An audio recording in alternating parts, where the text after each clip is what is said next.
ನಮಸ್ಕಾರ, ನೀವು ನೋಡ್ತಾ ಇದ್ದೀರಾ PNS ವಿಸ್ತಾರ. ನಾನು ವಿದ್ಯಾ ಮಲ್ನಾಡ್. ಮೊನ್ನೆ ತಾನೇ ಮೋದಿ ಅವರು ಹೇಳಿದ್ರು ಪೆಟ್ರೋಲ್ ಡೀಸೆಲ್ ಇಂದ ಹಿಡಿದು ಚಿನ್ನ ತಗೊಳ್ಳೋದ್ರ ಬಗ್ಗೆ. ಅನಗತ್ಯವಾಗಿ ಚಿನ್ನ ತಗೊಳ್ಬೇಡಿ, ಬೇಕೇ ಬೇಕು ಅನ್ನೋರು ಮಾತ್ರ ಲಿಮಿಟ್ ಆಗಿ ತಗೊಂಡಿರಿ, ಸ್ವಲ್ಪ ನಾವು ನೀವು ಎಲ್ಲರೂ ಕೂಡ ಅಡ್ಜಸ್ಟ್ ಮಾಡ್ಕೊಳ್ಳೋಣ ಅಂತ. ಬಟ್ ನೋಡಿ, ಮೊನ್ನೆ ಹೇಳಿದ್ದು ರಿಕ್ವೆಸ್ಟ್, ಮೊನ್ನೆ ಕೇಳಿದ್ದು ರಿಕ್ವೆಸ್ಟ್, ಇವತ್ತು ಆರ್ಡರ್ ಅನ್ನೋ ರೀತಿಯಲ್ಲಿ ಕೆಲವೊಂದು ಬೆಳವಣಿಗೆಗಳಾಗಿದೆ. ಈ ಟೆಕ್ನಿಕಲ್ ಪಾಯಿಂಟ್ಸ್ನೆಲ್ಲ ಆಮೇಲೆ ಮಾತಾಡ್ತಾ ಹೋಗೋಣ. ನಮಗೆ ಮೇಜರ್ ಆಗಿ ಬೇಕಾಗಿರೋದು ಅದಲ್ಲ, ಮಧ್ಯಮ ವರ್ಗದವರು ಅಂದ್ರೆ ನಮ್ಗೆ ನಿಮ್ಗೆ ಈಗ ಚಿನ್ನ ತಗೊಳ್ಬೇಕಾ ಬೇಡವಾ? ನನ್ನ ಹತ್ರ ಒಂದು 10-20 ಸಾವಿರ ರೂಪಾಯಿ ಇದೆ, ಚಿನ್ನದ ಮೇಲೆ ಹಾಕ್ಲಾ ಬೇಡವಾ? ಇದ್ರ ಬಗ್ಗೆ ಅಲ್ವಾ ನಮಗೆ ಪ್ರಶ್ನೆ ಇರೋದು. ಹಾಗಾಗಿ ಒಂದು 10-15 ನಿಮಿಷ ವೆರಿ ಕ್ವಿಕ್ ಆಗಿ ನಮ್ಗೆ ನಿಮ್ಗೆ ಬೇಕಾಗಿರೋ ಪ್ರಶ್ನೆಗಳನ್ನು ಮಾತ್ರ ಕೇಳಿ ಉತ್ತರವನ್ನ ಕೊಡಿಸುವ ಪ್ರಯತ್ನವನ್ನ ಈ ಕಾರ್ಯಕ್ರಮದಲ್ಲಿ ನಾವು ಮಾಡೋಣ. ನನ್ನ ಜೊತೆ ಆರ್ಥಿಕ ತಜ್ಞರು ಕೇಶವ್ ಅವರು ಜಾಯ್ನ್ ಆಗಿದ್ದಾರೆ. ಸರ್ ನಮಸ್ತೆ, ನನ್ನ ಧ್ವನಿ ನಿಮಗೆ ಕೇಳಿಸ್ತಾ ಇದೆ ಅನ್ಕೊಳ್ತೀನಿ. ಕಾರ್ಯಕ್ರಮಕ್ಕೆ ಸ್ವಾಗತ ಸರ್. ನಮಸ್ಕಾರ ಸರ್, ಈಗ ಮೊದಲನೇ ಪ್ರಶ್ನೆ ನೇರವಾದ ಪ್ರಶ್ನೆ. ಈಗ ನನ್ನ ಹತ್ರ 1.5-2 ಲಕ್ಷ ರೂಪಾಯಿ ಸೇವಿಂಗ್ಸ್ ಇದೆ, ಚಿನ್ನದ ಮೇಲೆ ಹಾಕ್ಲಾ ಬೇಡವಾ? ಹಾಕ್ಬಾರ್ದು. ಹಾಕ್ಬೇಡಿ. ಯಾಕೆಂತಂದ್ರೆ ಇವತ್ತು ಏನಂದ್ರೆ ಭಾರತದ ಫಾರೆಕ್ಸ್ ರಿಸರ್ವ್ಸ್ ಸಮಸ್ಯೆ ಎಲ್ಲ ಆಗತ್ತೆ. ನಾವು ಫಾರೆಕ್ಸ್ ನ ಸೇವ್ ಮಾಡ್ಬೇಕಾಗಿದೆ, ಫಾರಿನ್ ಎಕ್ಸ್ಚೇಂಜ್ ನ ಸೇವ್ ಮಾಡ್ಬೇಕಾಗಿದೆ. ಅದಕ್ಕೆ ನಮ್ಮ ಪ್ರಧಾನ ಮಂತ್ರಿಗಳು ಕರೆ ಕೊಟ್ಟಿದ್ದಾರೆ, ಅಟ್ಲೀಸ್ಟ್ 1 ವರ್ಷ ಇವುಗಳನ್ನ ಮಾಡಬೇಡಿ ಅಂತ ಹೇಳಿದ್ದಾರೆ. ನೀವು ಈವನ್ ನಾವು ಇದನ್ನ ತಗೊಳ್ತೀವಿ, ಪೇಪರ್ಸ್ ತಗೊಳ್ತೀವಿ ಅಂತ ಹೇಳಿದ್ರೇನು, ಡಿಜಿಟಲ್ ಗೋಲ್ಡ್ ತಗೊಳ್ತೀನಿ ಅಂದ್ರೇನು ಕೂಡ ಅದು ಭಾರತದ ಫಾರೆಕ್ಸ್ ಗೆ ತೊಂದರೆ ಆಗತ್ತೆ, ಫಾರಿನ್ ಎಕ್ಸ್ಚೇಂಜ್ ಗೆ ತೊಂದರೆ ಆಗತ್ತೆ. ಹಾಗಾಗಿ ಅವುಗಳನ್ನ ಸದ್ಯಕ್ಕೆ ಮಾಡಬೇಡಿ, ಮುಂದೆ ಒಳ್ಳೇದಾಗತ್ತೆ, ಮುಂದೆ ಮಾಡ್ಬೋದು. ಸರ್, ಈಗ ಮೊನ್ನೆ ಅವ್ರು ತಗೊಳ್ಬೇಡಿ ಅಂದ್ರು, ಇವತ್ ನೋಡಿದ್ರೆ ಹಿಂಗ್ ಟ್ಯಾಕ್ಸ್ ಜಾಸ್ತಿ ಮಾಡಿದ್ದಾರೆ.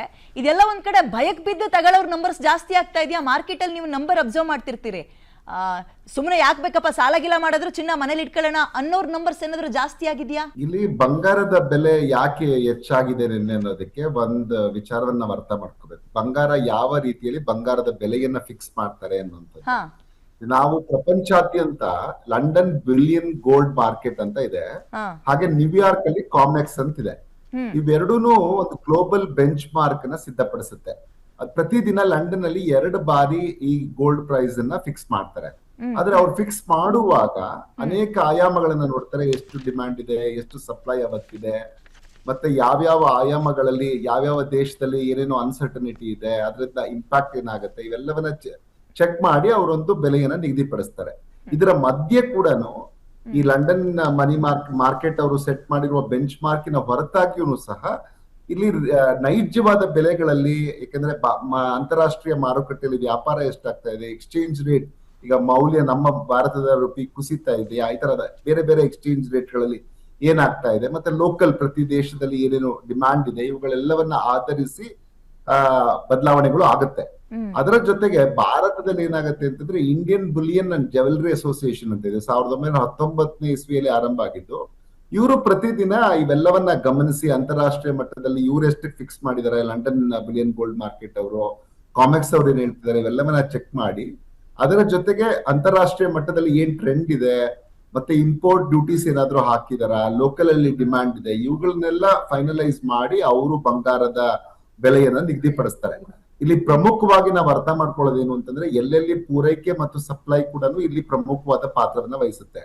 ಆದ್ರೆ ಭಾರತದಲ್ಲಿ ನಿನ್ನೆ ಬೆಲೆ ಹೆಚ್ಚಾಗಿರುವುದಕ್ಕೆ ಒಂದು ಕಸ್ಟಮ್ ಡ್ಯೂಟಿ ಕಾರಣ ಅಂತ ಅನೇಕರು ಭಾವಿಸಿದಿರಿ. ಆದ್ರೆ ನನ್ನ ಪ್ರಕಾರ ನಿನ್ನೆ ಬೆಲೆ ಹೆಚ್ಚಾಗಿರೋದಕ್ಕೆ ಕಸ್ಟಮ್ ಡ್ಯೂಟಿ ನೇರವಾಗಿ ಕಾರಣ ಆಗಲ್ಲ. ಯಾಕೆ ಕಾರಣ ಆಗಲ್ಲ ಅಂತಂದ್ರೆ ನಿನ್ನೆ ಬೆಳಿಗ್ಗೆ ಇಂದ ಅಥವಾ ನಿನ್ನೆ ಮಧ್ಯರಾತ್ರಿ 12 ಗಂಟೆಯಿಂದಾನೇ ಇಟ್ಕೊಳ್ಳಿ, ಅಲ್ಲಿಂದ ನಮ್ಗೆ ಕಸ್ಟಮ್ ಡ್ಯೂಟಿ 9% ಹೆಚ್ಚಾದ್ರೆ ಬರುವಂತಹ ಬಂಗಾರಕ್ಕೆ, ಅಂದ್ರೆ ನಾವೇನ್ ಆಮದು ಮಾಡ್ಕೊಂಡಿರ್ತೀವಿ ಆ ಬಂಗಾರಕ್ಕೆ ಬೆಲೆ ಹೆಚ್ಚಾಗಿರುತ್ತೆ. ಆಗ್ಲಿ ಅಂಗಡಿಗಳಲ್ಲಿ ಇರುವಂತ ಜ್ಯುವೆಲರಿ ಏನು ಮಾಡಿದ್ದಾರೆ, ಈಗಾಗ್ಲೇ ಮಾಡಿರುವಂತ ಬಂಗಾರದ ಬೆಲೆ ಹೇಗೆ ಹೆಚ್ಚಳ ಆಗ್ಲಿಕ್ಕೆ ಸಾಧ್ಯ ಆಗುತ್ತೆ? ಏನ್ ಟ್ಯಾಕ್ಸ್ ಜಾಸ್ತಿ ಮಾಡಿದ್ದಾರೆ? ನೀವು ಹೇಳ್ದಂಗೆ ಆಲ್ರೆಡಿ ಮೇಕಿಂಗ್ ಆಗಿರೋ ಒಡವೆಗಳ ಮೇಲೆ ಇದನ್ನ ಹಾಕ್ತಾರ. ಈಗ ನಾನು ಹೋಗಿ ಈಗ ಒಂದು ಇಯರಿಂಗ್ಸ್ ತಗೊಂಡ್ಬರ್ತೀನಪ್ಪ, ಈ ಟ್ಯಾಕ್ಸ್ ಹೆಚ್ಚಾಗಿರೋದನ್ನ ನನ್ ಮೇಲೆ ಈಗ್ಲೇ ಹಾಕ್ತಾರ ಅಂತ? ಇನ್ನೂ ಹಾಕಲ್ಲ, ಅದು ಕ್ಲಿಯರ್ ಆಗಿದೆ. ಏನಂದ್ರೆ ಒಂದಷ್ಟು ಅಗತ್ಯ ಇದ್ದವ್ರು ಮಾತ್ರ ತಗೊಳ್ಳಿ, ಮದುವೆ ಇದೆ, ಇನ್ನೊಂದು ಕಾರ್ಯಕ್ರಮ ಇದೆ, ಇಂಥವ್ರು ಮಾತ್ರ ಅದನ್ನ ತಗೊಳ್ಳಿ ಅನ್ನೋ ಕಾರಣಕ್ಕಾಗಿ ಒಂದಷ್ಟು ಜನರನ್ನ, ಈಗ ನೀವು ಗಮನಿಸ್ಬೇಕಾಗಿರೋದೇನು ಅಂತಂದ್ರೆ ಪ್ರತಿ ವರ್ಷ ನಾವು ನಾವು ಬಂಗಾರವನ್ನ $72 ಬಿಲಿಯನ್ ಅಷ್ಟು ಬಂಗಾರವನ್ನ ನಾವು ಆಮದು ಮಾಡ್ಕೊಳ್ತಾ ಇದ್ದೀವಿ.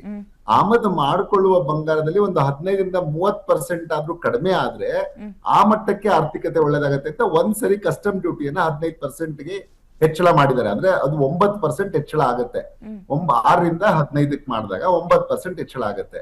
ಈ 9% ಹೆಚ್ಚಳ ಆದಾಗ ಅಂತಾರಾಷ್ಟ್ರೀಯ ದರಗಳು ಆಕ್ಚುಲಿ ನಿನ್ನೆ 1% ಕಡಿಮೆ ಇತ್ತು. ನಮ್ಮಲ್ಲಿ ಏನಂದ್ರೆ ಒಂದು ಪ್ಯಾನಿಕ್ ಬೈಯಿಂಗು ಆಗಿದ್ದಕ್ಕೆ ಕಾರಣ ಇದೆ.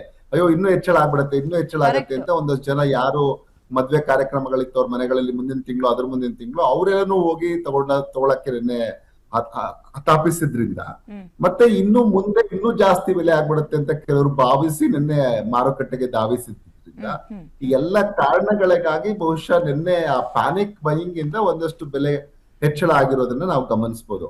ಆದ್ರೆ ಮುಂದೆ ಹೆಚ್ಚಾಗತ್ತಾ ಇನ್ನು ಅಂತಂತ ಒಂದು ಪ್ರಶ್ನೆ ಬಂದ್ರೆ ಇಲ್ಲಿ ನಾವು ಅರ್ಥ ಮಾಡ್ಕೊಳ್ಬೇಕಾಗೋದು ಏನು ಅಂತಂದ್ರೆ, ಅಂತಾರಾಷ್ಟ್ರೀಯ ಮಟ್ಟದಲ್ಲಿ ಈಗ ಒಂದು ಔನ್ಸ್ ಲೆಕ್ಕದಲ್ಲಿ ಬಂಗಾರವನ್ನ ಮಾರಾಟ ಮಾಡ್ತಾರೆ. ಅಂದ್ರೆ ಒಂದು ಔನ್ಸ್ಗೆ ಅದು $4,000 ಇತ್ತು. ಅಂದ್ರೆ ಒಂದು ಔನ್ಸ್ ಅಂದ್ರೆ 31.1035 ಗ್ರಾಮ್ಗಳು. ನಾವ್ ಹೆಂಗೆ ತೊಲಾ ಅಂದ್ರೆ ಹೆಂಗ್ ಲೆಕ್ಕ ಹಾಕ್ತಿವೋ ಅಲ್ಲಿ ಔನ್ಸ್ ಅಲ್ಲಿ ಲೆಕ್ಕ ಹಾಕ್ತಾರೆ.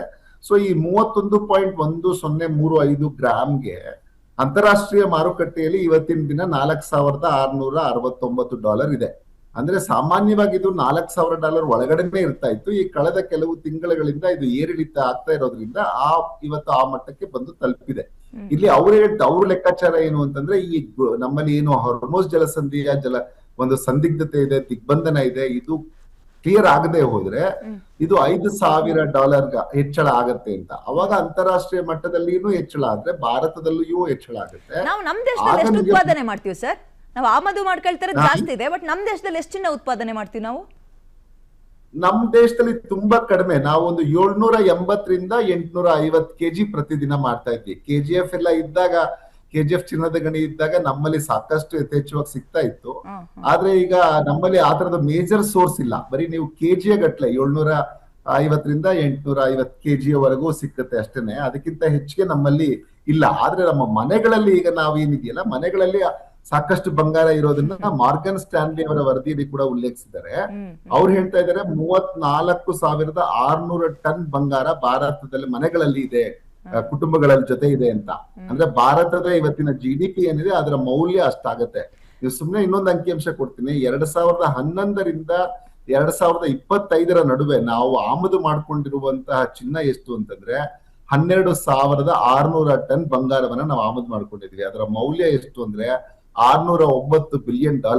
ಸೊ ಹಾಗಾಗಿನೇ ಮತ್ತೆ ಇವಾಗ ಯುದ್ಧದ ಸಂದರ್ಭದಲ್ಲಿ ಏನಾಗಿದೆ ಅಂತಂದ್ರೆ ನಮ್ಮ ಫಾರೆಕ್ಸ್ ತುಂಬಾ ಜಾಸ್ತಿ ಕುಸಿಬಾರ್ದು. ಹಾಗೇನೆ ನಮ್ದು ಏನಾಗಿದೆ, ಒಂದು ಇಂಪೋರ್ಟ್ಸ್ ಆಮದು ಏನ್ ಮಾಡ್ಕೊಳ್ತೀವಿ, ಆಮದು ಮಾಡ್ಕೊಳ್ಳೋದು ಯಾವಾಗ್ಲೂ ಜಾಸ್ತಿ ಇದೆ, ರಫ್ತು ಮಾಡೋದು ಕಡಿಮೆ ಆಗಿದೆ. ಈ ಸಂದರ್ಭದಲ್ಲಿ ಏನು ಅಂದ್ರೆ ವಾಲ್ಯೂಮ್ ಜಾಸ್ತಿ ಆಗಿಲ್ಲ, ಆದ್ರೆ ನಾವೇನ್ ತರಿಸ್ಕೊಳ್ತಾ ಇದೀವಲ್ಲ ಅವುಗಳ ಬೆಲೆ, ಬಿಕಾಸ್ ಯುದ್ಧ ನಡೀತಿರೋದ್ರಿಂದ ಅವುಗಳ ಬೆಲೆ ಜಾಸ್ತಿ ಆಗಿದೆ. ಕೇಶವ್ ಸರ್, ಇನ್ನೊಂದ್ ಕಡೆ ಇದನ್ನ ಕೇಳ್ತಾ ಇದ್ದೆ, ಅಂದ್ರೆ ಈ ಚಿನ್ನದ ವಿಚಾರದಲ್ಲಿ ನಮ್ ಭಾರತದವ್ರು ಹೆಂಗಪ್ಪ ಅಂದ್ರೆ ಈ ರಾಕ್ಷಸಂಗ್ ನೀರ್ ಕುಡಿಸ್ದಂಗೆ ಎಷ್ಟು ತಗೊಂಡ್ರು ನಮಗ್ ಸಾಕಾಗಲ್ಲ. ಬಟ್ ನಮ್ ಮನೆಗಳಲ್ಲಿರೋ ಹಳೆ ಚಿನ್ನ ಗಿನ್ನ ಎಲ್ಲ ತೆಗೆದು ಗುಡ್ಡೆ ಹಾಕ್ಬಿಟ್ರೆ ಅಮೆರಿಕದಂತ ದೇಶನೇ ಕೊಂಡ್ಕೋಬಹುದೇನೋ, ಆ ಪ್ರಮಾಣದಲ್ಲಿ ಚಿನ್ನ ನಮ್ಮಲ್ಲಿ ಇನ್ನೂ ಸಂಗ್ರಹ ಆಗಿದೆ ಪ್ರತಿಯೊಬ್ರು ಮನೆಯಲ್ಲಿ. ಲೆಕ್ಕ ಹಾಕ್ತಾ ಹೋಗೋದಾದ್ರೆ ಭಾರತದ ಇವತ್ತಿನ GDP ಎಷ್ಟು ನಮ್ಮಲ್ಲಿ ಇದೆ ಅನ್ನುವಂಥದ್ದು ಅಮೆರಿಕ ಎಲ್ಲ ಕೊಂಡ್ಕೊಳ್ಳೋದಲ್ಲ. ಈಗ ನಮ್ಮ GDP ಇವತ್ತು 4.2 ಟ್ರಿಲಿಯನ್ ಇದೆ. 4.2 ಟ್ರಿಲಿಯನ್ ಮೊತ್ತದ ಬಂಗಾರ ಭಾರತದ ಮನೆಗಳಲ್ಲಿದೆ. ಹೂಡಿಕೆಯಾಗಿ ಚಿನ್ನದ ಮೇಲೆ ನಾನು ಹಣ ಹಾಕೋದು ಎಷ್ಟರ ಮಟ್ಟಿಗೆ ಸೇಫ್ ಈ ಪರಿಸ್ಥಿತಿಯಲ್ಲಿ? ಈಗ ನೀವೆಷ್ಟೇ ಹೇಳ್ಬೋದು, ಮೋದಿ ಅವ್ರು ಬಂದು ಎಷ್ಟೇ ಭಾಷಣವನ್ನು ಮಾಡ್ಬೋದು, ಜನ ಚಿನ್ನ ತಗೊಳ್ಳೋದಂತೂ ಕಡಿಮೆ ಮಾಡಲ್ಲ ಕೆಲವರು. ಈ ಸಂದರ್ಭದಲ್ಲಿ ಬಂಗಾರದ ಮೇಲೆ ಹೂಡಿಕೆ ಮಾಡಬೇಡಿ ಭಾರತೀಯರು ಅಂತಾನೆ ಸರ್ಕಾರ ಕೂಡ ಕರೆ ಕೊಟ್ಟಿರೋದು. ಅದನ್ನೇ ನಾವು ಕೂಡ ಹೇಳ್ತಾ ಇದೀವಿ. ಯಾಕಂತಂದ್ರೆ ಇವತ್ತು ನಮ್ಮ ಏನು deficit, current account deficit widen ಆಗತ್ತೆ ಅಂತ ಅದು ಒಂದು. ಮತ್ತೆ ಅನ್ಸರ್ಟನಿಟಿ ತುಂಬಾ ಇದೆ. ಅನ್ಸರ್ಟನಿಟಿ ಇವಾಗ ನೋಡಿ, ಇವಾಗ ಬುಷ್ ಅವರು ಬೀಜಿಂಗ್ಗೆ ಹೋಗಿದ್ದಾರೆ, ನಮ್ಮ ಇವರು ಟ್ರಂಪ್ ಅವರು ಬೀಜಿಂಗ್ಗೆ ಹೋಗಿದ್ದಾರೆ. ಟ್ರಂಪ್ ಅವರು ಬೀಜಿಂಗ್ ಹೋಗಿರೋದ್ರಿಂದ ಎಲ್ಲರ ಕಣ್ಣು ಅಲ್ಲಿ ಬೀಜಿಂಗ್ ಮೇಲೆ ನೆಟ್ಟಿದೆ. ಚೈನಾ ಅವರು ನಡುವೆ ಒಡಂಬಡಿಕೆ ಆದ್ರು. ಒಂದ್ ಕಡೆ ಟ್ರಂಪ್ ಹೇಳ್ತಾರೆ ಇಲ್ಲ ನಮ್ಗೆ ಏನು ಚೈನಾದ ಅಗತ್ಯತೆ ಇಲ್ಲ, ಹೊರ್ಮುಜ್ ಜಲಸಂಧಿಯನ್ನ ನಾವೇ ಕ್ಲಿಯರ್ ಮಾಡ್ತೀವಿ ಅಂತ. ಇನ್ನೊಂದ್ ಕಡೆ ಅವರೇ ಹೇಳ್ತಾರೆ ನಾವು ಚೈನಾದ ಸಹಾಯವನ್ನ ಪಡಿತೀವಿ ಅಂತ. ಅದಕ್ಕಿಂತಾನೆ ಅಂತಾರಾಷ್ಟ್ರೀಯ ಮಾರುಕಟ್ಟೆಯಲ್ಲಿ 2 ದಿನದಿಂದ ತೈಲದ ದರ ಕೂಡ ಸ್ಟೇಬಲ್ ಆಗಿ ಉಳಿದಿದ್ದು, ಬಂಗಾರದ ಬೆಲೆಯು ಸ್ಟೇಬಲ್ ಆಗಿ ಅಂತಾರಾಷ್ಟ್ರೀಯ ಮಾರುಕಟ್ಟೆಯಲ್ಲಿ ಇರೋದು. ಒಂದ್ ವೇಳೆ ಚೈನಾ ಅದಕ್ಕೆ ಒಪ್ಪಿದ್ರೆ, ಯಾಕಂದ್ರೆ ಅವ್ರದ್ದು ಮಾತುಕತೆಯಲ್ಲಿ ಯಾವ್ದು ಕೊಡ್ತಾರೆ ಯಾವ್ದು ತಗೊಳ್ತಾರೆ ಅವ್ರಿಗೆ ಬಿಟ್ಟಿತ್ತು. ಆ ಒಂದ್ ವೇಳೆ ಅವ್ರೇನಾದ್ರು ಹೆಲ್ಪ್ ಮಾಡಿ, ಅವ್ರು ಮಾತುಕತೆ ಮಾಡಿ ಅದನ್ನ ಹೊರ್ಮುಜ್ ಜಲಸಂಧಿಯನ್ನ ಒಂದ್ ವೇಳೆ ತೆರವುಗೊಳಿಸ್ಲಿಕ್ಕೆ ಸಾಧ್ಯ ಆದ್ರೆ ಆಗ ಅಂತಾರಾಷ್ಟ್ರೀಯ ಮಟ್ಟದಲ್ಲೂ ಬಂಗಾರದ ಬೆಲೆ ಕಡಿಮೆ ಆಗುತ್ತೆ. ಹಾಗೇನೆ ಭಾರತದಲ್ಲಿ 15 ರಿಂದ 30% ನಾವು ಕಡಿಮೆ ತಗೊಂಡ್ರೆ ಈ ವರ್ಷ ಅಂತ ಅನ್ಕೊಳ್ಳಿ, ಬೇಡಿಕೆ ಅಷ್ಟು ಕಡಿಮೆ ಆದ್ರೆ ಮುಂದಿನ ವರ್ಷಕ್ಕೆ, ಯಾಕಂದ್ರೆ ಅಂತಾರಾಷ್ಟ್ರೀಯ ಮಟ್ಟಕ್ಕೂ ಅದರ ಬೇಡಿಕೆ ಕಡಿಮೆ ಆದಂಗೆ ಆಗುತ್ತೆ. ಆಗ ಮುಂದಿನ ವರ್ಷ ನಮ್ಗೆ ಇನ್ನು ಕಡಿಮೆ ದರದಲ್ಲಿ ಸಿಗುವ ಎಲ್ಲ ಸಾಧ್ಯತೆ ಇದೆ. ಈಗ ಆರ್ಥಿಕ ತಜ್ಞರು ನಿಮ್ಮಂತವ್ರು ಹೇಳಿದ್ದನ್ನ ಕೇಳಿಸ್ಕೊಂಡ್ವಿ, ಮೋದಿ ಅವ್ರು ಹೇಳಿದ್ದು ಕೂಡ ನಮಗೆ ಕನ್ವಿನ್ಸ್ ಆಯ್ತು, ನಾವು ಅನಗತ್ಯವಾಗಿ ಚಿನ್ನ ತಗೊಳಕ್ ಬಿಟ್ಬಿಟ್ವಿ. ಇದು ಇಂಟರ್ನ್ಯಾಷನಲ್ ಮಾರ್ಕೆಟ್ ಮೇಲೆ ಯಾವ ಪ್ರಮಾಣದಲ್ಲಿ ಪರಿಣಾಮ ಬೀರುತ್ತೆ, ಪ್ರಭಾವ ಬೀರುತ್ತೆ, ನಮ್ಮ ದೇಶಕ್ಕೆ ಯಾವ ಪ್ರಮಾಣದ ಉಳಿತಾಯ ಆಗುತ್ತೆ? ಅರ್ಥ ಆಯ್ತು. ಲೋಕಲ್ ಡಿಮ್ಯಾಂಡ್ ಯಾವಾಗ ಕಡಿಮೆ ಆಯ್ತು, ಯಾಕಂದ್ರೆ ಭಾರತ 2ನೇ ಅತಿ ಹೆಚ್ಚು ಬೇಡಿಕೆ ಸಲ್ಲಿಸುವ ಕೊಂಡುಕೊಳ್ಳುವಂತ ರಾಷ್ಟ್ರ. ಕನ್ಸ್ಯೂಮರ್ ನಾವೇನೆ 2ನೇ ಅತಿ ದೊಡ್ಡ ಮಾರುಕಟ್ಟೆ. ಒಂದು ವೇಳೆ ನಮ್ಮಂತ ಮಾರುಕಟ್ಟೆಯಲ್ಲಿ 30% ಡಿಮ್ಯಾಂಡ್ ಕಡಿಮೆ ಆದ್ರೆ ಅದರ ಇನ್ಫ್ಲೂಯೆನ್ಸ್ ಅಂತಾರಾಷ್ಟ್ರೀಯ ಮಟ್ಟದಲ್ಲೂ ಆಗೋದೆ. ಅದನ್ನ ನಾವು ಅರ್ಥ ಮಾಡ್ಕೋಬೇಕು. ನಮ್ಮಂತ ಒಂದು ರಾಷ್ಟ್ರದಲ್ಲಿ ಇದರ ಬೇಡಿಕೆ ಕುಸಿತ ಆದ್ರೆ ಜನ ವಾಲಂಟಿಯರ್ ಆಗಿ ಇಲ್ಲ ನಾವು ಒಂದ್ ವರ್ಷ ಪೋಸ್ಟ್ಪೋನ್ ಮಾಡ್ತೀವಿ, ತುಂಬಾ ಅಗತ್ಯ ಇದ್ದಾಗ ಮಾತ್ರ ತಗೊಳ್ತೀವಿ ಅಂತ 30% ಜನ ಬೇಡಿಕೆ ಸಲ್ಲಿಸೋದು ಕಡಿಮೆ ಆದ್ರೆ, ಯಾರು ಇವಾಗ ಕೊಂಡ್ಕೊಳ್ಬೇಕು ಅಂತಿದ್ದಾರೆ ಅದರಲ್ಲಿ 30% ಕಡಿಮೆ ಆದ್ರೇನು ನೀವು ಲೆಕ್ಕ ಹಾಕಿ ಭಾರತದ ಆರ್ಥಿಕತೆಗೆ ಅಷ್ಟು ಒಳ್ಳೇದಾಗತ್ತೆ. ಹಾಗೇನೆ ಅಂತಾರಾಷ್ಟ್ರೀಯ ಮಟ್ಟದಲ್ಲೂ ಬೆಲೆಗಳು ಕಡಿಮೆ ಆಗ್ಲಿಕ್ಕೆ ಅದು ಕಾರಣ ಆಗತ್ತೆ ಅನ್ನೋದನ್ನ ದಯವಿಟ್ಟು ನಾವು ಅರ್ಥ ಮಾಡ್ಕೋಬೇಕು. ಸರ್, ಈಗ ಅಂದ್ರೆ ಜನಸಾಮಾನ್ಯರ ಪ್ರಶ್ನೆ ನಿಮ್ ಗಮನಕ್ಕೆ ತರ್ತೀನಿ. ನಮ್ಮಲ್ಲಿ ಸತ್ತಾಗ ಮೈ ಮೇಲೆ ಒಡವೆ ತೆಗೆಯೋದು ಬಿಟ್ರೆ ಹುಟ್ಟದಾಗಿಂದ ಸಾಯ ತನಕ ಒಡವೆ ಬೇಕೇ ಬೇಕು, ಹಂಗ ರೂಢಿ ಮಾಡ್ಕೊ ಬಂದ್ಬಿಟ್ಟಿದ್ವಿ. ಅದು ಪ್ರತಿಷ್ಠೆನಕ್ಕಿಂತ ಮರ್ಯಾದೆ ಪ್ರಶ್ನೆ. ಅವ್ರು ಕೇಳ್ತಾರೆ, ಅಲ್ಲ ಈಗ ದೊಡ್ಡ ದೊಡ್ಡವರಿಗೆ ಈ ಬಿಸ್ಕೆಟ್ ಅಥವಾ ಬಾರ್ಗಳನ್ನ, ಚಿನ್ನದ ಬಾರ್ಗಳನ್ನ ಏನ್ ತಗೊಳ್ತಾರೆ, ಅವ್ರ ಮೇಲೆ ಬೇಕಾದ್ರೆ ಹಾಕಿ ನೀವು ಕಡಿವಾಣ, ಮದುವೆ ಮಾಡೋರ್ ಮೇಲೆ ಅಥವಾ ಈ ನಾಮಕರಣ ಮಾಡೋರ್ ಮೇಲೆ, ನೀವು ಬಡವ್ರ ಮೇಲೆ ಯಾಕೆ ಹಾಕ್ತೀರಿ, ಕಡಿಮೆ ಮಾಡ್ಬೋದಲ್ಲ, ಈ ಕಾಯಿನ್ ಗೀನ್ ತಗೊಳ್ಳೋರ್ ಮೇಲೆ ಹಾಕ್ಬೋದಲ್ವಾ ಅಂತಾನು ಕೇಳ್ತಾರೆ. ಹಂಗ್ ಮಾಡಕ್ಕಾಗಲ್ವಾ ಸರ್ ನಾವು? ಬಡವರಾಗ್ಲಿ ಮಧ್ಯಮ ವರ್ಗದವರಾಗ್ಲಿ ಎಷ್ಟು ಬಂಗಾರವನ್ನ ಖರೀದಿ ಮಾಡ್ತಾರೆ ಅಂತ ನೋಡಿ. ಅದರಲ್ಲೂ ಮುಖ್ಯವಾಗಿ ಬಡವರ ಬಗ್ಗೆ ನಾವು ಮಾತಾಡ್ತಾ ಇರ್ತೀವಿ. ಮದುವೆಗೆ ಒಂದು 10 ಗ್ರಾಮ್ ಚಿನ್ನ ತಗೋತಾರೆ, 15 ಗ್ರಾಮ್ ಚಿನ್ನ ತಗೋತಾರೆ, ಈ ತರದೊಂದು ಮಾತುಕತೆ ನಡೀತಾ ಇದೆ. ಇಲ್ಲಿ ಏನು ಅಂತಂದ್ರೆ ಬಡವರು ಯಾವಾಗ್ಲೂ ಕನ್ಸಂಪ್ಷನ್ ಚಿನ್ನದ್ದು ಯಾವಾಗ್ಲೂ ಕಡಿಮೆ ಇರುತ್ತೆ. ಹಾಗಂತ ನಾವು ಇದನ್ನ ಬೈಫರ್ಕೇಟ್ ಮಾಡಿ ಬಡವರಿಗೆ ಸೌಕರ್ಯರಿಗೆ ಅಂತ ಹಾಕಕ್ ಬರಲ್ಲ. ಒಂದ್ ವೇಳೆ ನಾವು ಆತರ ಮಾಡಿದ್ರೆ ಏನಾಗತ್ತೆ ಅಂತಂದ್ರೆ ಸೌಕರ್ಯರು ಕೂಡ ಬಡವರ ಹೆಸರಿನಲ್ಲಿ ನಾವು ಅದನ್ನೇ ತಗೊಳ್ತೀವಿ ಅಂತ ತಗೊಳ್ತಾರಂತ ಸಾಧ್ಯತೆ ಇರುತ್ತೆ. ಈ ಕಾರಣಕ್ಕಾಗಿ ಏನ್ ಮಾಡ್ತಾರೆ, ಇದನ್ನ ಇವ್ರ ಒಂದ್ ವರ್ಗಕ್ಕೆ ಅವ್ರ ಒಂದ್ ವರ್ಗಕ್ಕೆ ಅಂತ ಮಾಡಕ್ ಆಗಲ್ಲ. ಅದನ್ನ ಮಾಡಿದ್ರೆ ಏನಾಗತ್ತೆ, ನಮ್ಮ ಪ್ಲಾನೇ ಫೇಲ್ ಆಗುತ್ತೆ. ಎಲ್ಲರೂ ಯಾವಾಗ್ಲೂ ಉಳ್ಳವರು ಏನ್ ಮಾಡ್ತಾರೆ, ಇಲ್ದೇ ಇರೋರ ಸೋಗಿನಲ್ಲೇ ತಗೊಳ್ಬಹುದು, ಅವ್ರ ಹೆಸರಲ್ಲೇ ತಗೋಬಹುದು. ಆ ತರದ ಅನಿವಾರ್ಯತೆ ಅಥವಾ ಅಗತ್ಯತೆಗಳಾಗಬಾರ್ದು ಅಂತ, ಅಚಾತುರ್ಯಗಳಾಗಬಾರ್ದು ಅನ್ನೋ ಕಾರಣಕ್ಕಾಗಿ ಇದನ್ನ ಮಾಡಿದ್ದಾರೆ. ನಮ್ ಜೇಬಲ್ ದುಡ್ಡಿಲ್ಲ ಅಂದ್ರೂ ಆರಾಮಾಗಿರ್ತೀವಿ, ಮನೇಲಿ ಚಿನ್ನ ಇದೆ ಅಥವಾ ಕತ್ತಲ್ ಚಿನ್ನ ಇದೆ ಅಂತ. ಈಗ ಅಂದ್ರೆ ಇನ್ವೆಸ್ಟ್ಮೆಂಟ್ ರೀತಿ ನಾವು ನೋಡ್ಕೊ ಬಂದ್ಬಿಟ್ಟಿದೀವಿ. ಹಾಗಾದ್ರೆ ಇನ್ನು ಮುಂದಕ್ಕೆ ಹಿಂಗೆ ಆದ್ರೆ ಇನ್ವೆಸ್ಟ್ಮೆಂಟ್ ಸಂಸ್ಕೃತಿನೇ ಬದಲಾಯಿಸ್ಕೋಬೇಕಾ ನಾವು ಚಿನ್ನದ ವಿಚಾರದಲ್ಲಿ? ಅಲ್ಲ, ಈಗ ಸದ್ಯಕ್ಕೆ ಇದು ಶಾರ್ಟ್ ರನ್ ಅಲ್ಲಿ ಹೀಗಾಗತ್ತೆ. ಶಾರ್ಟ್ ರನ್ ಅಲ್ಲಿ ಏನಂದ್ರೆ, ಈಗ ಯುದ್ಧದ ಸಂದರ್ಭ ಇರೋದ್ರಿಂದ ನಮ್ಮ ಏನು ಡೆಫಿಸಿಟ್ ಇದೆಯಲ್ಲ, ನಮ್ಮ ಟ್ರೇಡ್ ಡೆಫಿಸಿಟ್ ಏನಿದೆ ಅದು ಹೆಚ್ಚು ಕಮ್ಮಿ 31.87 ಟ್ರಿಲಿಯನ್, ಹತ್ತತ್ರ 32 ಟ್ರಿಲಿಯನ್ ರೂಪಾಯಿಗಳಷ್ಟು ಡೆಫಿಸಿಟ್ ಇದೆ. ನಾವು ಹೆಚ್ಚು ಕೊಂಡ್ಕೊಳ್ತಾ ಇದೀವಿ, ಹೆಚ್ಚು ಮೌಲ್ಯದ ವಸ್ತುಗಳನ್ನ ಕೊಂಡ್ಕೊಳ್ತಾ ಇದೀವಿ, ನಾವು ಹೆಚ್ಚು ಕಡಿಮೆ ಮೌಲ್ಯದ ವಸ್ತುಗಳನ್ನ ಮಾರ್ತಾ ಇದೀವಿ ವಿದೇಶಕ್ಕೆ. ಇದೆಲ್ಲ ಒಂದು ಹಂತಕ್ಕೆ ಸರಿ ಮಾಡಿದ್ರೆ, ಅಂದ್ರೆ ಇದರ ಜೊತೆಗೆ ಮ್ಯಾನುಫ್ಯಾಕ್ಚರಿಂಗು ನಮ್ಮಲ್ಲಿ ಇನ್ನೂ ಹೆಚ್ಚು ಒತ್ತು ಕೊಟ್ಟು ನಮ್ಮಲ್ಲಿನೂ ಆತರ ರಫ್ತು ಮಾಡುವ ವಸ್ತುಗಳು ಜಾಸ್ತಿ ಆಗಿ ಭಾರತೀಯರೆಲ್ಲರೂ ಸದ್ಯದ ಸ್ಥಿತಿಯಲ್ಲಿ ಭಾರತದ ವಸ್ತುಗಳನ್ನೇ ಕೊಂಡ್ಕೊಳ್ಳಿಕ್ ಶುರು ಮಾಡಿದ್ರೆ ಆಗ ಈ ಗ್ಯಾಪ್ ನ್ಯಾರೋ ಆಗತ್ತೆ. ಆವಾಗ ಜನಕ್ಕೆ ಸರ್ಕಾರ ಕೂಡ ಹೇಳುತ್ತೆ ನೀವು ಕೊಂಡ್ಕೊಳ್ಳಿ ಅಂತ, ಗೋಲ್ಡ್ ನಮ್ಗೇನು ಸಮಸ್ಯೆ ಆಗ್ಲಾ ಅಂತ. ಸದ್ಯದ ಸ್ಥಿತಿಯಲ್ಲಿ ಅಲ್ಪಾವಧಿಯಲ್ಲಿ ಮಾತ್ರ ಈ ಒಂದು ವಿಚಾರವನ್ನ ಪ್ರಸ್ತಾಪ ಮಾಡಿದರೆ, ಗೋಲ್ಡ್ ಮೇಲೆ ಇನ್ವೆಸ್ಟ್ ಮಾಡಬೇಡಿ, ಗೋಲ್ಡ್ ಅನ್ನ ಸದ್ಯಕ್ಕೆ ತಗೋಬೇಡಿ ಅಂತ. ಆದ್ರೆ ಅನಿವಾರ್ಯ ಮಾತ್ರ ಅಲ್ಲ, ಚಿನ್ನದ ಅಂಗಡಿಯವರಿಗೂ ಪೆಟ್ಟಲ್ವಾ ಸರ್? ಆದ್ರೆ ಸ್ವಲ್ಪ ಟೈಮ್ ಕೊಡ್ಬೋದಿತ್ತ ಅಂತ. ಮೊನ್ನೆ ಒಂದು ರಿಕ್ವೆಸ್ಟ್ ರೀತಿಯಲ್ಲಿ ಸ್ಟೇಟ್ಮೆಂಟ್ ಕೊಡ್ತಾರೆ, ಇವತ್ತು ನೋಡಿದ್ರೆ ಒಂದು ಆರ್ಡರ್ ರೀತಿಯಲ್ಲಿ ಸುಂಕ ಜಾಸ್ತಿ ಮಾಡ್ತಾರೆ. ಪಾಪ ಅಂಗಡಿಯವರು ಸ್ವಲ್ಪ ಯೋಚನೆ ಮಾಡ್ಬೇಕಂತ. ಟೈಮ್ ಕೊಡಕ್ಕೆ ಇದನ್ನ ಟೈಮ್ ಕೊಡಕ್ ಆಗಲ್ಲ. ನೀವು 1 ತಿಂಗಳು 1 ವಾರನೋ ಟೈಮ್ ಕೊಟ್ರೆ ಅಷ್ಟು ಜನ ಹೋರ್ಡ್ ಮಾಡ್ತಾರೆ. ಅದನ್ನ ಅರ್ಥ ಮಾಡ್ಕೋಬೇಕು. ನಾವು 1 ವಾರ ನಾವು ಟೈಮ್ ಕೊಡ್ತೀವಿ ತಗೊಳ್ಳಿ ಅಂತಂದ್ರೆ ನೋಟ್ ಬಂತಾರನ ಸರ್, ಬರೋದೇ ಈಗ ಸಡನ್ ಆಗಿ ಹೇಳ್ಬಿಡೋದು, ಅಲ್ಲಲ್ಲೇ ಲಾಕ್ ಮಾಡೋದು ಅಂತನಾ? ಇಲ್ಲ, ಏನಾಗತ್ತೆ ಅದನ್ನ ನಾವು ಅರ್ಥ ಮಾಡ್ಕೊಳ್ಬೇಕೇನು ಅಂದ್ರೆ, ಈ ದಿಢೀರ್ನೆ ಅನೌನ್ಸ್ ಮಾಡೋದು ಒಳ್ಳೇದಾಗತ್ತೆ. ನಾವು 1 ವಾರ ಟೈಮ್ ಕೊಡ್ತಿದ್ದಂಗೆನೆ ಚಿನ್ನದ ಅಂಗಡಿಗಳವರು ಹೆಚ್ಚು ಶೇಖರಣೆ ಮಾಡಿ ಇಟ್ಕೋಬಹುದು. ಅವ್ರು ಕೊಡದೇ ಇರ್ಬೋದು, ಮಾರುಕಟ್ಟೆಯಲ್ಲಿ ಕೊಡದೇ ಇರ್ಬೋದು. ಈ ಸದ್ಯಕ್ಕೆ ನಾವು ಮಾರಲ್ಲ, ನತ್ರದಲ್ಲಿ ಕಡಿಮೆ ಇದು ಬಂದಿದೆ, ಇದು ಬಂದಿದೆ, ಇದು ಬಂದಿಲ್ಲ ಅಂತ ಹೇಳ್ಬೋದು. ಇಲ್ಲ ಅಂತಂದ್ರೆ ಜನನೇ ಹೆಚ್ಚು ಮುಗಿಬಿದ್ದು ಕೊಂಡ್ಕೊಂಡು ಮತ್ತೆ ಏನು 6 ತಿಂಗಳಲ್ಲಿ ತಗೊಳ್ಳೋದನ್ನ 1 ವಾರದಲ್ಲೇ ತಗೊಂಡ್ಬಿಡ್ತಾರೆ. ಸೊ ಇವೆಲ್ಲ ಸಮಸ್ಯೆಗಳು ಇರುತ್ತೆ. ಸೊ ಹಂಗಾಗಿನೇ ಈಗ ನೋಡಿ, ನಿನ್ನೆ ಒಂದಿನಕ್ಕೆ ಪ್ಯಾನಿಕ್ ಬೈಯಿಂಗ್ ಇಂದ ಎಷ್ಟಾಗಿದೆ, ಅದನ್ನ ಮಾರುಕಟ್ಟೆ ಯಾವ ರೀತಿಯಲ್ಲಿ ದುರ್ಬಳಕೆ ಮಾಡ್ಕೊಂಡು ಕೆಲವರು ಲಾಭ ಮಾಡ್ಕೊಳಕ್ಕೆ ಇನ್ನೂ ಅದು ಬಂದೇ ಇಲ್ಲ ನಮ್ಗೆ. ಕಸ್ಟಮ್ ನಿನ್ನೆ ಬಂದಿರೋದು ಬೆಳಿಗ್ಗೆ ನಿನ್ನೆಯಿಂದ ಜಾರಿಗೊಂಡ್ರೆ ಅದರ ಬೆಲೆ ಇಮಿಡಿಯೇಟ್ ಆಗಿ ಹೇಗೆ ಅಂಗಡಿಗಳಲ್ಲಿ ಹೆಚ್ಚಾಗತ್ತೆ ಅಂತ ನೀವು ಗಮನಿಸಿದ್ರೆ ಗೊತ್ತಾಗ್ಬಿಡುತ್ತೆ. ಸೊ ಎಲ್ಲಾ ಕಾರಣಗಳಿಗಾಗಿ ಸರ್ಕಾರ ಅದನ್ನ ದಿಢೀರ್ನೆ ಘೋಷಣೆ ಮಾಡುತ್ತೆ. ಅಲ್ಲ ಕೇಶವ್ ಸರ್, ಓಕೆ, ಈಗ ಮೊನ್ನೆ ಕಡಿಮೆ ಮಾಡಿ ತಗೊಳ್ಳೋದನ್ನ ಅಂದ್ರು, ಸಾರಿ ಟು ಇಂಟರಪ್ಟ್. ಇವತ್ತು ಸುಂಕ ಜಾಸ್ತಿ ಮಾಡಿದಾರೆ ಅಂದ್ರೆ ಇಂಡೈರೆಕ್ಟ್ ಆಗಿ ತಗಕೂಡ್ದು, ನೀವು ಹೆಂಗ್ ತಗೊಳ್ತೀರಿ ನೋಡ್ತೀವಿ, ಹಿಂಗೆ ಕಡಿಮೆ ಕಂಟ್ರೋಲಿಗೆ ತಗೊಳ್ತೀವಿ ನಿಮ್ಮನ್ನ ಅನ್ನೋಂಗ್ ಇದೆ ಇದು. ಬಟ್ ಇದನ್ನ ನಮ್ ಜನ ಹೆಂಗೆ ಕೆಲವರು ಅಂದ್ರೆ ಚಾಪೆ ಕೆಳಗಾಗ್ಲಿಲ್ಲ ಅಂದ್ರೆ ರಂಗೋಲಿ ಕೆಳಗ್ ತೂರವರು ಇದ್ದಾರೆ. ಅಕ್ರಮ ಸಾಗಾಟಗಳು ಜಾಸ್ತಿ ಆದ್ರೆ ಏನ್ ಮಾಡ್ತೀರಿ ಗೋಲ್ಡ್ ವಿಚಾರದಲ್ಲಿ? ಅಲ್ಲ, ಈಗ ನೀವು ಒಂದು ಏನಂದ್ರೆ ಈಗ ತನಿಖಾ ಸಂಸ್ಥೆಗಳು ಕೂಡ ಎಚ್ಚರಿಕೆಯಿಂದ ಕೆಲಸ ಮಾಡ್ಬೇಕಾಗತ್ತೆ. ಎಲ್ಲೆಲ್ಲಿ ಸ್ಮಗಲ್ ಆಗತ್ತೆ, ಇಂತ ಕಸ್ಟಮ್ಸ್ ಡ್ಯೂಟಿ ಜಾಸ್ತಿ ಆದಾಗ ಅವನ್ನೆಲ್ಲ ತಡಿಬೇಕಾಗತ್ತೆ. ಹೆಚ್ಚು ಜಾಗರೂಕವಾಗಿ ಕೆಲಸ ಮಾಡ್ಬೇಕಾಗತ್ತೆ. ಆದ್ರೆ ದೇಶದ ಸ್ಥಿತಿ ಇವತ್ತು ಅದನ್ನ ನೋಡ್ಕೊಂಡು ಮಾಡಿದ್ದಾರೆ. ಇನ್ನು ಕೆಲವು ಸುಧಾರಣೆಗಳನ್ನ ಸರ್ಕಾರದ ಮಟ್ಟದಲ್ಲೂ ಮಾಡ್ಬೇಕಾಗತ್ತೆ. ಈಗ ನಾನು ಉದಾಹರಣೆಗೆ ಹೇಳೋದೇನು ಅಂತಂದ್ರೆ, ಈಗ ಕೈಯಲ್ಲಿ ಮಾಡ್ತಾರೆ ಬಂಗಾರವನ್ನ, ಹ್ಯಾಂಡ್ ಮೇಡ್ ಜೆವೆಲ್ರಿ ಅಂತ. ಅದಕ್ಕೆ ತುಂಬಾ ಹೆಸರು ಇದೆ, ಅದಕ್ಕೆ ಕಾಸ್ಟ್ಲಿ ಕೂಡ ಇರುತ್ತೆ ಅದು ಹ್ಯಾಂಡ್ ಮೇಡ್ ಜೆವೆಲ್ರಿ. ಈಗ ಅದನ್ನ ಒಂದು SEZ ಅಡಿಯಲ್ಲಿ ತಂದು ನಾವು SEZ ಅಲ್ಲಿ ಅದನ್ನ ಮಾಡಿ ಅವ್ರಿಗೆ ಬರೀ ಎಕ್ಸ್ಪೋರ್ಟ್ ಗೆ ಪ್ರಮೋಟ್ ಮಾಡುವಂತ ಕೆಲಸವನ್ನ ಮುಂದೆ ಮಾಡಬಹುದು. ಅಂತದೊಂದು ಕಾರ್ಯಕ್ರಮವನ್ನು ಸರ್ಕಾರ ಹಾಕೋಬೇಕು. ಈಗ ಡೈಮಂಡ್ಸ್ ಗೆ ನಾವ್ ಹೆಂಗೆ ಅಂತಾರಾಷ್ಟ್ರೀಯ ಮಾರುಕಟ್ಟೆಯಲ್ಲಿ ಭಾರತದ ಡೈಮಂಡ್ಸ್ ಗೆ, ಅದರಲ್ಲಿ ಸೂರತ್ ಇಂದ ಬರುವ ಡೈಮಂಡ್ಸ್ ಗೆ ಹೇಗೆ ಭಾರಿ ಬೇಡಿಕೆ ಇದೆ, ಅದೇ ರೀತಿಯಲ್ಲಿ ನಾವು ಇಲ್ಲಿ ಕೂಡ ಮಾಡಬಹುವಂತ ಲಕ್ಷಣಗಳು ಕಾಣಿಸ್ತಾ ಇದೆ. ಅದನ್ನ ಮಾಡ್ಲಿ ಅಂತ ಕೂಡ ನಾನು ಹೇಳ್ತೀನಿ.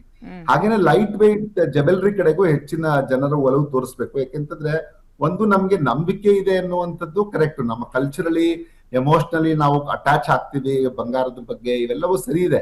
ಆದ್ರೆ ಇವಾಗ ನೋಡಿ, ಇವತ್ತಿನ ಸ್ಥಿತಿ, ಯಾವಾಗ ಬಂಗಾರದ ಬೆಲೆ ಜಾಸ್ತಿ ಆಯ್ತು, ನಾವು ಅನೇಕರು ಬಂಗಾರವನ್ನ ಮನೆಗಳಲ್ಲೇ ನೋಡಿದೀವಿ ನಾವು, ಮತ್ತೆ ನಮ್ಮ ಕುಟುಂಬದವರು ಮತ್ತೆ ಬೇರೆ ಬೇರೆ ಇವರುಗಳನ್ನು ಸ್ನೇಹಿತರ ಕುಟುಂಬಗಳವರು ಹೇಳುವಂತರ, ಈಗ ಸಾಧ್ಯ ಆದಷ್ಟು ಬಂಗಾರವನ್ನ ಹಾಕೊಳ್ಳೋದು ಕಡಿಮೆ ಮಾಡಿ ಅವ್ರೇನ್ ಮಾಡ್ತಾ ಇದ್ದಾರೆ, ಆ ಟೈಮಲ್ಲಿ ನೀವು ಆರ್ಟಿಫಿಷಿಯಲ್ ಅದೇ ತರ ಕಾಣುವಂತ ಆರ್ನಮೆಂಟ್ಸ್ ನ ಹಾಕೊಂಡು ಹೋಗಿ ಕಾರ್ಯಕ್ರಮಕ್ಕೆ ಮಾತ್ರ ಗೋಲ್ಡನ್ ಹಾಕೊಂಡು ಅಂತ ಸಂದರ್ಭನೂ ಇದೆ. ಅಂದ್ರೆ ಅವು ಆ ಮಟ್ಟಕ್ಕೆ ಯಾವಾಗ ನಮ್ಗೆ ಭದ್ರತೆ ಇದು ಕಷ್ಟ ಆಗ್ತಾ ಇದೆ, ಯಾರೋ ಕಿತ್ಕೊಂಡು ಹೋಗ್ಬಿಡ್ತಾರೆ, ಈ ತರದೊಂದು ಭಯ ಉಂಟಾದಾಗ್ಲೂ ಸಹ ಅದಕ್ಕೆ ಬೆಲೆ ಜಾಸ್ತಿ ಆಗಿರೋ ಕಾರಣಕ್ಕಾಗಿ ಒಂದಷ್ಟು ನಾವು ಬದಲಾವಣೆ ಮಾಡ್ಕೊಂಡಿದೀವಿ. ಅದೇ ತರದ ಬದಲಾವಣೆಗಳು ನಾಳೆ ಈವನ್ ನಮ್ಗೆ ಒಂದು ಕಡಿಮೆ ಇದ್ರದ್ದು ತಗೋಬಹುದು, 18 ಕ್ಯಾರೆಟಿನ ಬಂಗಾರವನ್ನು, 14 ಕ್ಯಾರೆಟಿನ ಬಂಗಾರವನ್ನು ತಗೊಳ್ಳುವಂತ ಮನಸ್ಥಿತಿಯನ್ನು ನಾವು ರೂಢಿಸ್ಕೋಬೇಕಾಗತ್ತೆ. ಅವನು ಅದೇ ತರ ಕಾಣುವ ರೀತಿಯಲ್ಲಿ ಪಾಲಿಶ್ ಇರುತ್ತೆ, ಅದರೊಳಗೆ ಬಂಗಾರವೂ ಇರುತ್ತೆ. ನಮ್ಮ ಏನು ಸಂಪ್ರದಾಯ ಇದೆ, ನಮ್ಮ ಕಲ್ಚರ್ ಇದೆ, ಅದ್ರ ಪ್ರಕಾರ ನಾವು ಬಹಳ ಸುಲಭವಾಗಿ ಹೇಳ್ತೀರಿ 18 ಕ್ಯಾರೆಟ್ 12 ಕ್ಯಾರೆಟ್ ಅಂತೆಲ್ಲ. ಬಟ್ ನಮ್ ಜನ ಅದು ಹೋಗ್ಬೇಕಲ್ಲ ಸರ್. ಅಲ್ಟಿಮೇಟ್ ಆಗಿ ನಾನು ಅದನ್ನ ಇನ್ವೆಸ್ಟ್ ರೀತಿಯಲ್ಲೇ ನೋಡ್ತೀನಿ. ನನ್ ಕತ್ತಲ್ ಒಂದ್ ತಾಳಿ ಸರ ಇದೆ ಬಿಡಪ್ಪ, ಯಾವ್ದೋ ಕಷ್ಟಕ್ಕೆ ಆಗ್ಬಿಡುತ್ತೆ ಅಂತ. ಅದ್ರಲ್ಲೂ ನಾವು ಹೆಚ್ಚು ಮಿಕ್ಸ್ ಆಗಿರೋದು ನಿನ್ನ ತಗೊಳ್ತೀವಿ 18 ಕ್ಯಾರೆಟ್ ಅಂದ್ರೆ ಒಪ್ಕೋತಾರ ನಮ್ ಜನ? ಅಲ್ಲ, ನಾನ್ ಹೇಳ್ತಾ ಇರೋದೇನು ಅಂದ್ರೆ ಲೈಟ್ ವೆಯ್ಟ್ ಗೋಲ್ಡ್ ನ ಅಫೋರ್ಡ್ ಮಾಡಕ್ ಆಗಲ್ಲ ಅನ್ನುವಂತ ಕಾರಣಕ್ಕಾಗಿ ಆ ಮಾತನ್ನ ಬಳಸಿದೆ ನಾನು. ಈಗ ಮುಂದೆ ನಾವು ಅಫೋರ್ಡ್ ಮಾಡಕ್ ಆಗ್ತಿಲ್ಲಪ್ಪ, ಬಡವರಿಗೆ ಅಫೋರ್ಡ್ ಮಾಡಕ್ ಆಗ್ತಿಲ್ಲ ಅಂತ ನಾವು ಮಾತಾಡ್ತಾ ಇದ್ದೀವಿ. ಆ ತರದನ್ನು ಹಾಕ್ಬೋದು. ನಮ್ಗೇನು ನಮ್ಮ ಸಂಪ್ರದಾಯದ ಪ್ರಕಾರ ಒಂದಷ್ಟು ಬಂಗಾರ ಇರಬೇಕು ತಾಳಿಯಲ್ಲಿ ಎನ್ನುವ ಅಂಶ ಇದ್ರೆ, ಅಥವಾ ನನ್ನ ಸರದಲ್ಲಿ ಒಂದಷ್ಟು ಇರಬೇಕು ಅಂದ್ರೆ ಮುಂದೆ ಆ ತರದ ಒಂದು ಮನೋಭಾವ ಬದಲಾವಣೆಯೂ ಆಗಬಹುದು. ಈಗ ನಾವೇನೋ ಮಾಡ್ಕೊಳ್ತಾ ಇದೀವಿ. ಚೀನಾದವ್ರು ಏನ್ ಮಾಡ್ತಾರೆ, ಫಸ್ಟ್ ಕನ್ಸ್ಯೂಮ್ ಅಂದ್ರೆ ಹೆಚ್ಚು ಕನ್ಸ್ಯೂಮ್ ಮಾಡ್ತಾ ಇರೋದು ನಾವು, ಸೆಕೆಂಡ್ ಆದ್ರೆ ಚೀನಾನೇ ಫಸ್ಟ್ ಅಲ್ವಾ? ಅವ್ರೇನ್ ಪ್ಲಾನ್ ಮಾಡ್ತಾ ಇದಾರೆ? ಈಗ ಚೈನಾದಲ್ಲಿ ಏನಾಗಿದೆ, ಅವ್ರ ಹತ್ರ ಕರೆಂಟ್ ಅಕೌಂಟ್ ಡೆಫಿಸಿಟ್ಸ್ ಇಲ್ಲ. ಅವ್ರ ಹತ್ರ $1.2 ಟ್ರಿಲಿಯನ್ ಅವ್ರ ಹತ್ರ ಬರೀ ಸರ್ಪ್ಲಸ್ ಲಾಸ್ಟ್ ಇಯರ್ ಟ್ರೇಡ್ ಅವ್ರ ಟ್ರೇಡ್ ಅಲ್ಲೇ $1.2 ಟ್ರಿಲಿಯನ್ ಅಷ್ಟು ಹೆಚ್ಚುವರಿಯಾಗಿ ಅವ್ರ ಹತ್ರ ಇದೆ. ಸೊ ಸದ್ಯದ ಸ್ಥಿತಿಯಲ್ಲಿ ಅಲ್ಲಿ ಆ ತರದ ಸಮಸ್ಯೆ ಇಲ್ಲ. ಭಾರತದಲ್ಲಿ ಆ ಸಮಸ್ಯೆ ಇರೋದ್ರಿಂದ ನಾವು ಭಾರತದಲ್ಲಿ ಅದನ್ನ ಹೇಳ್ತಾ ಇದ್ದೀವಿ. ಎನಿವೆ, ನಿಮ್ಮ ತುಂಬಾ ಬಿಸಿ ಶೆಡ್ಯೂಲ್ ನಲ್ಲಿ ಇಷ್ಟೊತ್ತು ನಮಗೆ ಟೈಮ್ ಕೊಟ್ಟಿದ್ರಿ. Thank you so much sir connect ಆಗಿದ್ದಕ್ಕೆ. ಸೊ ಫೈನಲಿ ಪ್ಯಾನಿಕ್ ಬೈಯಿಂಗ್ ಬೇಡವೇ ಬೇಡ. ಭಯ ಬಿದ್ದು ಸಾಲ ಗಿಲ ಮಾಡ್ಕೊಂಡು ನಾಳೆ ಇನ್ನೂ ಜಾಸ್ತಿ ಆಗ್ಬಿಟ್ರೆ ಮಗಳು ಮದುವೆಗೋ ಅಥವಾ ಮಗನ ಮೊಮ್ಮಗು ನಾಮಕರಣಕ್ಕೋ ಅಂತ ಭಯ ಬಿದ್ದು ತಗೊಳಕ್ ಹೋಗ್ಬಿಡಿ. ನಂಬರ್ 1. ಎರಡನೇದು, ದೇಶದ ಆರ್ಥಿಕ ಭದ್ರತೆ ಅಂತ ಬಂದಾಗ ನಾವೆಲ್ಲರೂ ಒಗ್ಗಟ್ಟಾಗಲೇಬೇಕಾಗತ್ತೆ. ಆ್ಯಂಡ್ ಮೋದಿ ಅವ್ರು ಯಾಕೆ ಹೇಳಿದ್ರು, ಪರ ವಿರೋಧದ ಚರ್ಚೆಗಳು ನಡೀತಾ ಇದೆ, ಬಟ್ ಇನ್ನೂ ಸ್ವಲ್ಪ ಟೈಮ್ ಬೇಕಂತ. ಎಷ್ಟು ಬೇಗ ನಾವು ಜಡ್ಜ್ ಮಾಡೋಕ್ಕಾಗಲ್ಲ. ಯಾಕೆ ಹಿಂಗಂದ್ರು, ಮೊನ್ನೆ ನೋಡಿದ್ರೆ ಕಡಿಮೆ ಮಾಡಿ ತಗೊಳ್ಳೋದು ಅಂದ್ರು, ಇವತ್ತು ನೋಡಿದ್ರೆ ಟ್ಯಾಕ್ಸ್ ಜಾಸ್ತಿ ಮಾಡಿಬಿಟ್ರು ಅಂತ. ಸೊ ನಾವು ಸಡನ್ ಕನ್ಕ್ಲೂಷನ್ಗೆ ಬರೋದು ಬೇಡ, ಸ್ವಲ್ಪ ದಿನ ಕಾಯೋಣ. ತೀರಾ ಅಗತ್ಯ ಇದೆ, ನಾಳೆ ಮದುವೆ ಇದೆ, ಇವತ್ತು ತಾಳಿ ಬೇಕು ಅನ್ನುವಂಥವ್ರು ಮಾತ್ರ ಅಂಗಡಿಗಳ ಬಾಗ್ಲತ್ರ ಹೋಗೋಣ, ಇಲ್ಲ ಅಂದವರು ಸ್ವಲ್ಪ ತಾಳ್ಮೆಯಿಂದ ಇರೋಣ ಅಂತ ಹೇಳ್ತಾ ಕಾರ್ಯಕ್ರಮ ಮುಗಿಸ್ತಾ ಇದ್ದೀನಿ. ನೋಡ್ತಾ ಇರಿ ವಿಸ್ತಾರ ನ್ಯೂಸ್. Thank you.